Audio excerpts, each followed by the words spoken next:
What's this? A letter for me. Welcome to another episode of Remember the Great Sports Through the Mail Thursdays. Today I'm going to share with you 3 envelopes that I just got back in the mail. And let me just get right to it and open the first one. The first one is postmarked from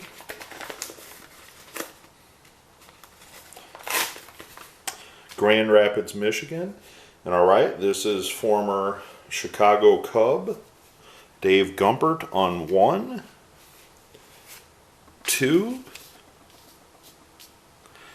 3, and 4.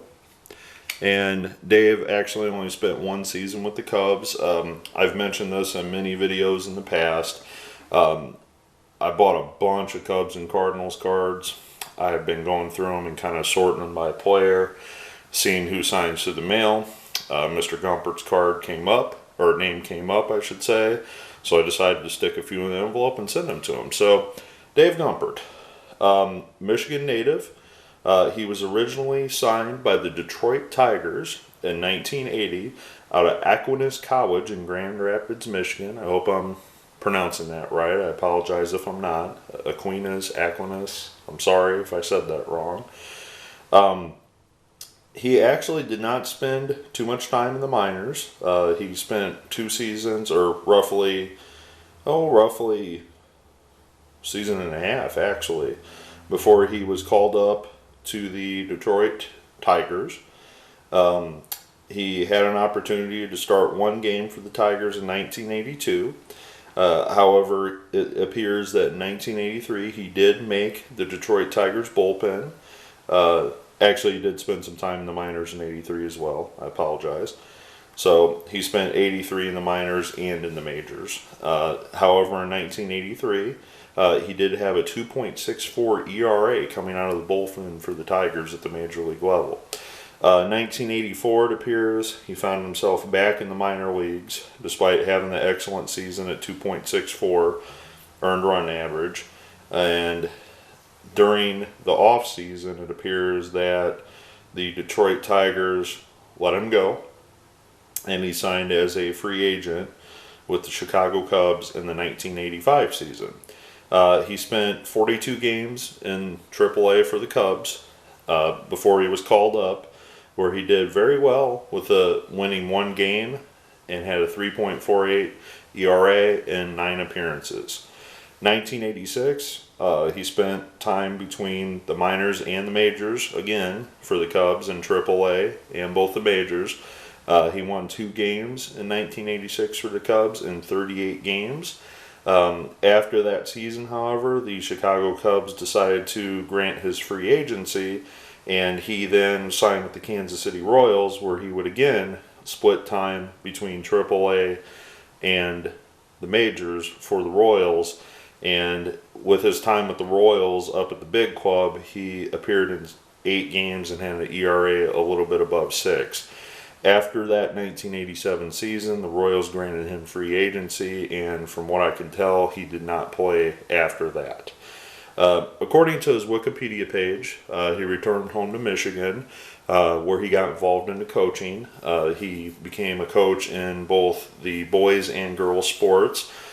He took his high school boys team to a state title, and according to his Wikipedia page, which I don't know how up to date that is, he is still currently helping out with coaching girls softball up in his native hometown of Michigan. So thank you very much, Mr. Gumpert, for signing. Very happy to add another Cub to the collection. All right, so this next success is from a postmark in New York, and it is indeed from former Detroit Tiger John Doherty on 1, 2, 3, playing card, and 4. And I'm very happy to add this one to my set. I've mentioned in a couple past videos that I'm trying to collect this entire 92 Donruss rookie set signed. It's quite a trying or difficult set to collect, because a lot of the players that are in this set have very brief, if not very little, major league experience. So trying to track down an address for some of them has been quite difficult, actually. So, all right. So John Doherty, originally drafted by the Detroit Tigers in the 19th round out of Concordia College in Bronxville, New York. Doherty went to high school also in New York. He moved his way up through the Tiger system, spending time in A-ball in 1989, 1990, A-ball again, and in 1991 he spent the time in Double-A. However, in 1992 he must have impressed old Sparky Anderson in spring training and got the opportunity to make the Major League Club. He spent all of the 1992 season in the majors, where he compiled a 7-4 record, appearing in 47 games, also starting 11 though. The following year, in 1993, was probably his best year statistically win-wise, because he won 14 games for the Detroit Tigers, but he also lost 11 as a starter. After that season, he came back with a 6-7 record in the strike-shortened season, where he appeared in 17. He started 17 of 18 games that he appeared. After the return, after the strike in 1995, he found himself back in the bullpen, where he appeared in 48 games for the Tigers, compiling a 5-9 record.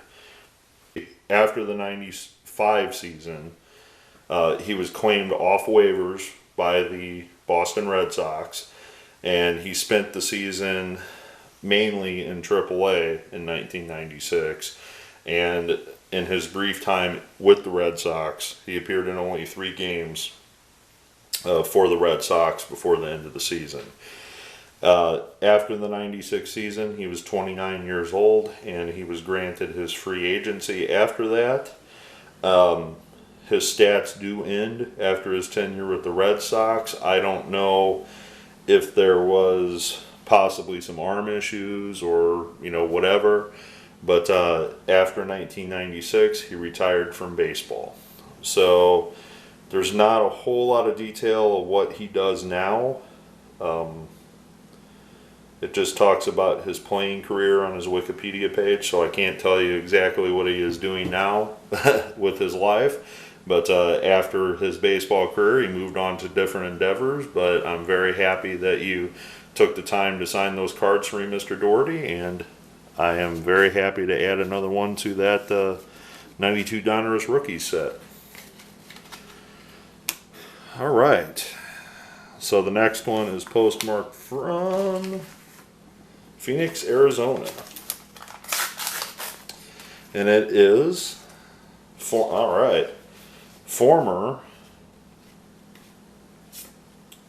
Seattle Mariner Erik Hanson on 1. I really like this sideways one I sent him. 2. An 89 tops traded makes 3. He had a pretty famous teammate in that set that had a rookie card, Ken Griffey Jr., and not to mention Randy Johnson.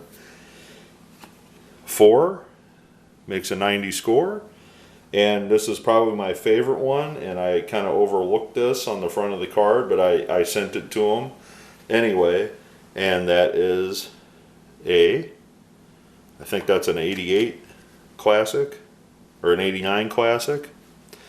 But if you look really closely at the bottom there, they misspelled his name, and he actually put the K over the C on the card, because on the back you can see that they clearly misspell his name. Sorry about the blurriness there, but it's E-R-I-K, not E-R-I-C. So he corrected the card, but he signed it just the much. So Erik Hanson, he was an all-star actually one season, but not with the Seattle Mariners. He actually made an all-star appearance with the Boston Red Sox.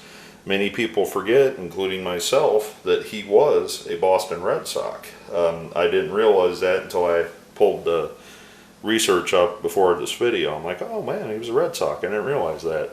So anyways, Erik Hanson spent 11 years in the majors. He pitched from 1988 to 93 with the Mariners. He was then later traded to the Cincinnati Reds, which I possibly saw him pitch back when I was a teenager, because I went to a game at Busch Stadium against the Reds in that season, if I'm not mistaken. So I possibly may have been at the game that he started. He then went to the Boston Red Sox in 1995, where he would find huge success, and we'll talk about that in a second. And then from 96 to 98, he went to the Toronto Blue Jays.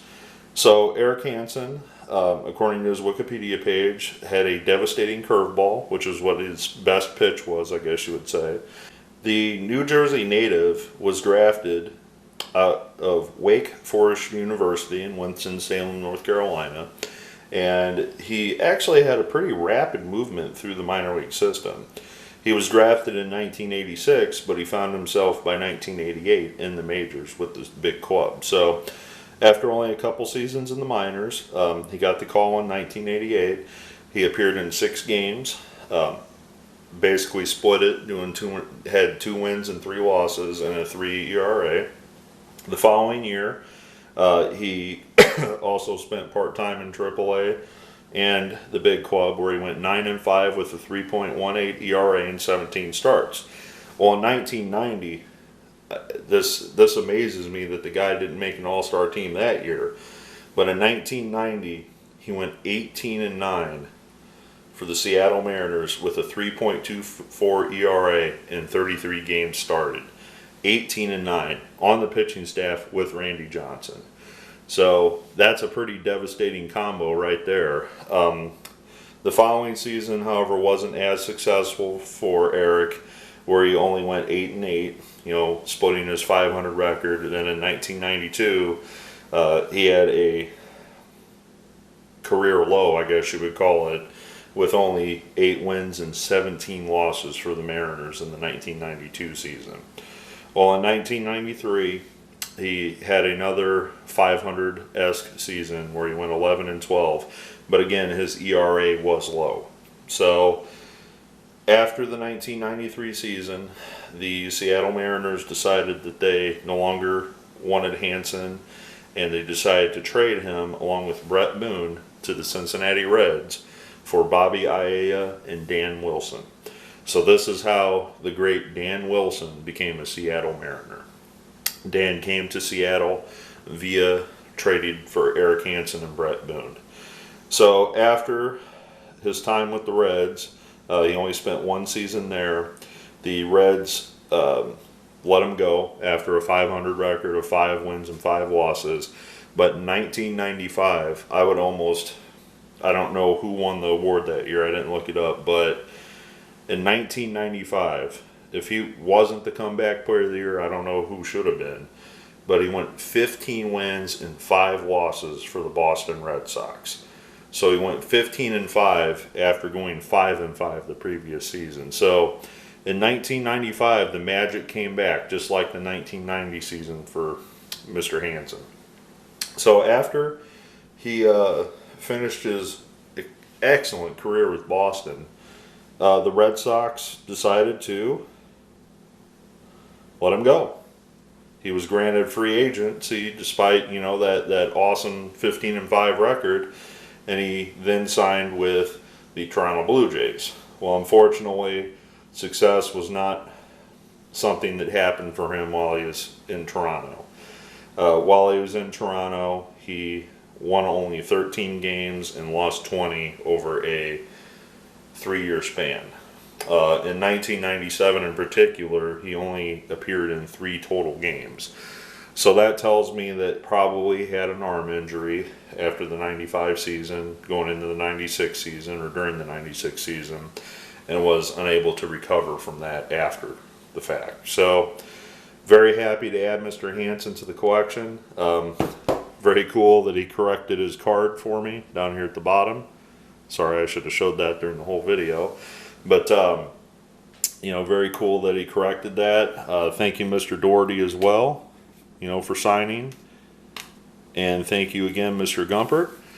I hope you guys enjoyed this video. A lot of these cards are readily available. This is, again, Junk Wax era cards. I just want to, put a homage out there to the players so they're not forgotten.